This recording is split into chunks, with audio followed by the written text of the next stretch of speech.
बीड ते सांगली असा प्रवास करून सांगलीत आलेल्या MB लिंक्स कंपनीच्या ट्रॅव्हल्स बसला सकाळी 6च्या सुमारास तरुण भारत स्टेडियम समोर थांबल्यानंतर चालकाच्या केबिनमध्ये अचानक आग लागली। चालक आणि इतरांनी प्रसंगावधान राखून आपत्कालीन दरवाजातून 7 प्रवाशांना सुरक्षित बाहेर काढलं। तेवढ्यात आगीनं रौद्ररूप धारण केलं।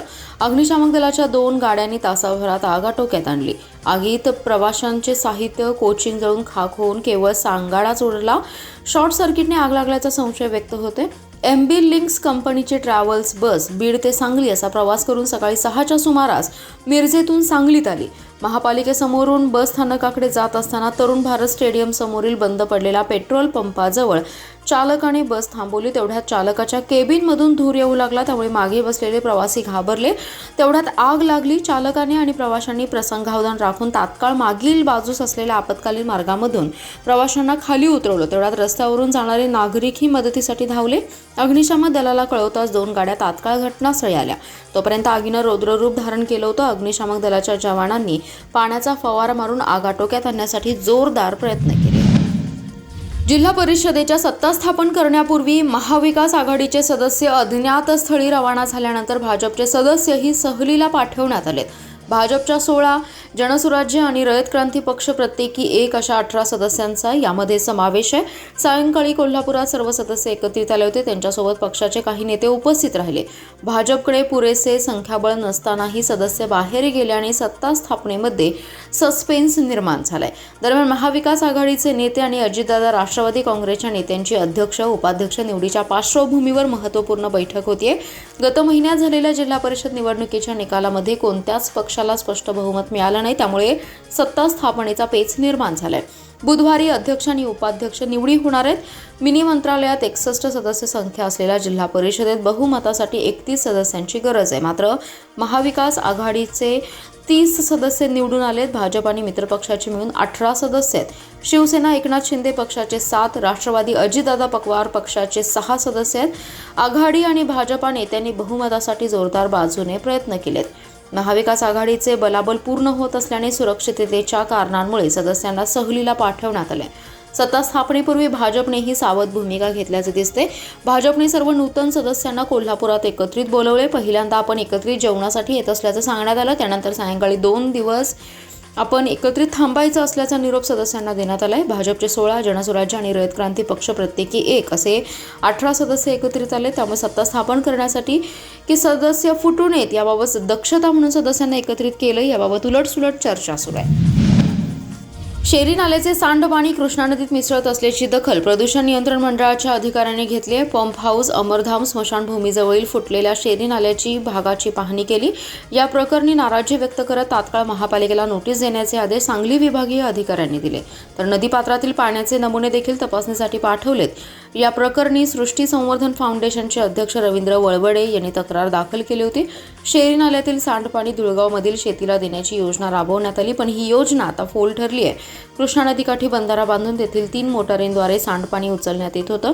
सांडपाणी वाहून नेण्यासाठी विष्णू घाटापर्यंत पाईपलाईन टाकण्यात आली आहे। तेथून गटार काढून त्यात पाणी सोडलं जातं। सरकारी घाट ते अमरधाम स्मशानभूमी या परिसरातील गटार फुटली आहे, त्यामुळे शेरी नाल्याचं पाणी गेल्या 4 दिवसांपासून नदीपात्रात मिसळते। कृष्णा नदीपात्रात सांडपाणी मिसळत असल्याने नदी प्रदूषित होते। या प्रकरणी रवींद्र वळवडे यांनी तक्रार केल्यानंतर 4 दिवसांनी सचिन हरबड यांनी तक्रारदार रवींद्र वळवडे, ॲडव्होकेट ओंकार वांगीकर, महापालिकेच्या कर्मचाऱ्यांसह शेरी नाला पंप, विष्णू घाट आणि अमरधाम स्मशानभूमीजवळ प्रत्यक्ष पाहणी केली। सचिन हरबड यांनी शेरी नाला पंपिंगचे प्रभारी अधीक्षक स्वप्नील कांबळे यांना दूरध्वनीवरून माहिती विचारली, मात्र त्यांनी प्रतिसाद दिला नाही। त्यामुळे प्रदूषण नियंत्रण मंडळाच्या अधिकाऱ्यांनी तात्काळ महापालिकेला नोटीस बजावून खुलासा करण्याचे आदेश दिलेत। शिवाय नदीपात्रातील पाण्याचे नमुने तपासणीसाठी घेतलेत। महापालिकेच्या प्रभाग क्रमांक 20च्या राष्ट्रवादी काँग्रेसच्या नगरसेविका अश्विनी कोळी यांच्या जातीच्या दाखल्याची तक्रार भाजपचे आमदार सुरेश खाडे यांनी आदिवासी विकास मंत्री अशोक उईके यांच्याकडे केली आहे। महापालिकेत महायुती असताना हा प्रकार भाजप आमदारांना शोभत नाही अशी टीका नगरसेवक अतहर नाईकवडी यांनी पत्रकारांशी बोलताना केली। ते म्हणाले, मिरजेतील प्रभाग 20 मधून राष्ट्रवादी काँग्रेस अजितदादा पक्षाकडून स्वतः रेखा कांबळे, अश्विनी कोळी असे मोठ्या मताधिक्याने निवडून आले। लढताना स्वतंत्र लढलो। महापालिकेत महायुती म्हणून भाजपा राष्ट्रवादी सत्तेत एकत्र आली आहे. निवडणूक झाल्यानंतर जय पराजय बाजूला ठेवून शहराच्या विकासासाठी कामाला लागलोय. दिनांक 25 फेब्रुवारी 2026 रोजी आमदार सुरेश खाडे यांनी नगरसेविका अश्विनी कोळी यांच्या विरोधात आदिवासी विकास मंत्री अशोक उईके यांच्याकडे तक्रार केली आहे. अश्विनी कांबळे या अनुसूचित जमाती या प्रवर्गातून विजयी झाल्या. त्यांनी दाखल केलेली कागदपत्रे प्रथम बनावट असल्याची तक्रार केली आहे. वास्तविक या दाखल्याबाबत 6 महिन्यांची मुदत आहे. याची प्रक्रिया सुरू असताना आमदार खाडे यांनी तक्रार करणं चुकीचं आहे. याबाबत पक्षाचे नेते, पालकमंत्री आणि गटनेत्यांकडे घडलेला प्रकार चुकीचा असल्याची तक्रार करणार आहे. आमदारांकडून गुणात्मक बदल घडावा अशी अपेक्षा असल्याचं मत अतहर नाईकवाडी यांनी व्यक्त केलं. वन्यजीव कार्यालय वारणावती येथे मंदूर आणि परिसरातील गावातील शेतकऱ्यांचं ठिय्या आंदोलन 8व्या दिवशीही सुरू आहे. वन्यजीव कार्यालयाच्या वरिष्ठ अधिकाऱ्यांनी आंदोलनाची दखल न घेतल्याने आज मंदूर गाव बंद ठेवून सकाळी गावातील आणि परिसरातील शेतकऱ्यांनी मंदूर येथून मोर्चा काढत वन्यजीव कार्यालयावर धडक मारली आहे. कार्यालयासमोर सुरू असलेल्या ठिय्या आंदोलनासमोर अनेक शेतकऱ्यांनी आपल्या अडचणी मांडत वन्यजीव कार्यालयाच्या कारभाराबाबत शंका उपस्थित केल्या. त्यामध्ये प्राध्यापक आनंदा जाधव, सावळा पाटील, बाळासाहेब नांगरे, बाळू मिरुखे यांनी आपलं मनोगत व्यक्त केलं. दरम्यान आज कोकरूड जिल्हा परिषद सदस्या साई तेजस्वी देशमुख यांनी आंदोलनस्थळी भेट दिली. यावेळी त्यांनी शेतकऱ्यांच्या ज्या काही अडचणी असतील त्या सोडवण्यासाठी मी स्वतः आणि आमदार सत्यजित देशमुख सदैव तुमच्या पाठीशी उभे राहू अशी ग्वाही दिली आहे. संध्याकाळी 5 वाजता वन्यजीव कार्यालय कराडचे क्षेत्रसंचालक श्री तुषार चव्हाण आंदोलनस्थळी पोहोचले. यावेळी त्यांनी आंदोलकांच्या समस्यांबाबत 24 मार्च रोजी कोल्हापूर येथे सविस्तर बैठक घेऊन मागण्यांबाबत योग्य तोडगा काढला जाईल असं आश्वासन दिलं.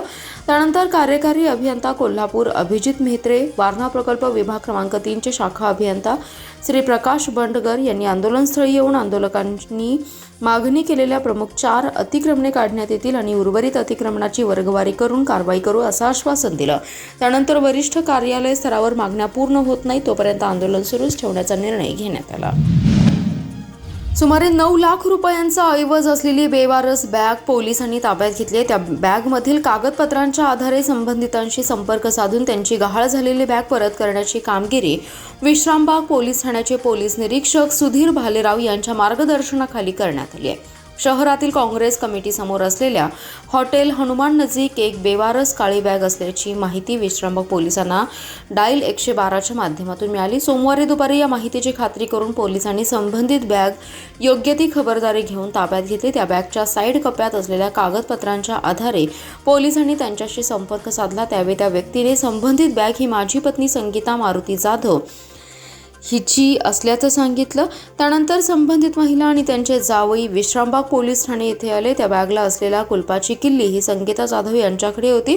त्यांनी त्या बॅगेचं कुलूप काढलं. त्यामधील सुमारे 9 लाख रुपये किमतीचे 6 तोळ्यांचं गंठण, 6,150 रुपये रोख आणि इतर महत्त्वाची कागदपत्रे शाबूत असल्याची खात्री त्यांनी करून घेतली. पोलिसांनी गहाळ झालेली बॅग तात्काळ परत केल्याबद्दल पोलिसांचे आभार मानले. देशाची सर्वोच्च संस्था असलेल्या संसद भवनच्या पावित्र्याला धक्का देणारा प्रकार केंद्रीय अर्थसंकल्प अधिवेशनावेळी केल्याच्या निषेधार्थ शहर भाजपच्या वतीने आमदार सुधीर गाडगीळ यांच्या कार्यालयाबाहेर निदर्शने करण्यात आली. विरोधी पक्षनेते खासदार राहुल गांधी तसेच काँग्रेसच्या काही खासदारांनी संसदेतील मकर प्रवेशद्वार परिसरात पार्लमेंट पिकनिक स्पॉट निर्माण करून संसदीय शिस्त, परंपरा आणि नियमांचं उल्लंघन केल्याचा आरोप भाजपा पदाधिकाऱ्यांनी केलाय.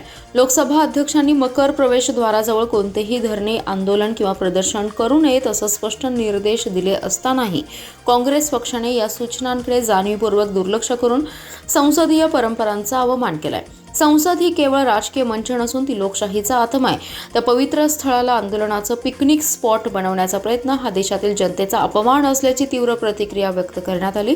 या घटनेच्या निषेधार्थ भाजपा सांगली शहर जिल्ह्याने संसद ही देशाच्या लोकशाही व्यवस्थेची सर्वोच्च संस्था असून तिच्या शिस्तीचा अवमान करणाऱ्यांना जनतेसमोर जाब द्यावा लागेल असा इशारा देत या प्रकरणाची गांभीर्याने दखल घेण्याची मागणी केली आहे.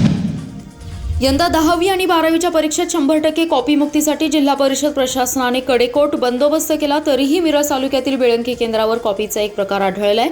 संबंधित परीक्षार्थीवर कारवाई करण्यात आली आहे. मागील महिनाभरापासून 10वी आणि 12वीच्या परीक्षा सुरू आहेत. बोर्डाच्या परीक्षेसाठी कोल्हापूर विभागीय मंडळात 100% कॉपीमुक्तीसाठी प्रयत्न सुरू आहेत. सांगली कॉपीमुक्तीचा पॅटर्न राज्यभर राबवण्यासाठी अधिकाऱ्यांकडून प्रयत्न सुरू आहेत. मात्र कॉपीमुक्त पॅटर्नचा बोजवारा उडाल्याचं स्पष्ट झालं. बेळंकी येथील कनिष्ठ महाविद्यालयातील परीक्षा केंद्रात वाणिज्य शिक्षण क्रमांकाच्या एका पेपरला कॉपीचा प्रकार निदर्शनास आला। एका विद्यार्थिनीने पॅडवर काही मजकूर कॉपी स्वरूपात लिहून आणल्याचं भरारी पथकाच्या निदर्शनास आलं। पथकातील सदस्यांनी पॅड, प्रश्नपत्रिका, उत्तरपत्रिका जप्त केली। संबंधित विद्यार्थिनीला परीक्षा मंडळाच्या नियमानुसार दुसरी प्रश्नपत्रिका दिली। कारवाईचा अहवाल परीक्षा मंडळाला पाठवला। त्यानंतर आता मंडळाच्या नियमानुसार संबंधित विद्यार्थिनीचा जबाब, पर्यवेक्षकाचा जबाब आणि अन्य प्रक्रिया सुरू करण्यात आली आहे। सांगली जिल्ह्यातल्या कुरळप गावातील गावंधरी मळ्यामध्ये बिबट्याने पहाटेच्या सुमारास धुमाकूळ घातला। या हल्ल्यात शेतकरी सुभाष बाळासाहेब पाटील यांच्या 2 लहान करंडांचा, एक पाट आणि एक पालवे यांचा जागीच मृत्यू झाला असून आणखी एक करडू गंभीर जखमी झालाय। या घटनेमुळे परिसरात दहशतीचं वातावरण पसरले असून वन विभागाने तातडीने बंदोबस्त करावा अशी मागणी ग्रामस्थांकडून करण्यात येते। सुभाष पाटील यांचं घर गावालगत असून त्यांच्या शेजारी शेळ्यांचं शेड आहे। त्यांच्याकडे 6 शेळ्यांचं संगोपन केलं जातं। पहाटे सुमारे 2 वाजण्याच्या सुमारास बिबट्याने घराच्या भिंतीचा आधार घेत शेळीच्या शेडमध्ये प्रवेश केला। बिबट्याने हल्ला करत एका पालव्याला दोरीसह ओढत जाळीच्या बाहेर नेलं। या हल्ल्यात 4 महिन्यांची एक पाट आणि एका पालव्याचा जागीच मृत्यू झाला, तर आणखी एका करडाच्या मानेला गंभीर दुखापत झाली आहे।